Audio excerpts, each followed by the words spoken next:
Well, it has arrived. This is what a few guys have been waiting on, and this is just the unpackaging. The new touring car chassis conversion kit for the MTS in all variants from R3, C, G, Pro, and also the T3M. So anything that's currently running mid-mount, this is the new motor mount and chassis assembly. And I'm going to open it up so you can have a look at what's inside. And thank you very much for Andy to getting this out so quickly to us. It's been shown on the sites. Obligatory sticker, good choice. Here we go. Parts list. This is a good part of it because you can actually buy the bits and pieces individually, which I will be doing to keep in stock, like the top deck, the motor mount especially, because we need that just in case you bend one.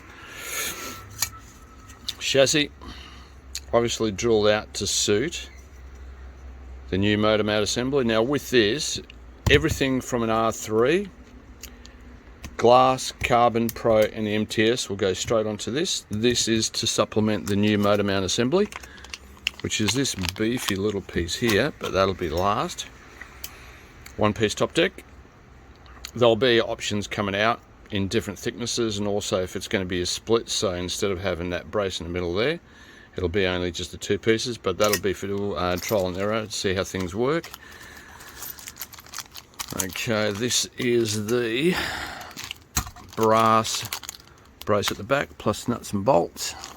I like putting these things apart. That's one part of the mount. I'll put that with the mount. There's all your screws to bolt it up. Top deck screw for the recessed little holes here. They're similar to automatics. There's two of those in there. Washer for the bearing there. What else have we got in there? Nothing else. The brass, this goes with it to actually keep a bit of weight on the car because it is a lighter system than the original one and then the current one on the MT. That is one part of the actual assembly, which goes on the battery side, so you can easily take the spur out quite quickly, quite easily, and it actually beefs up the whole assembly than having it as a single shaft hanging off one part of the actual mount. That is the mount. That is as beefy as you can get.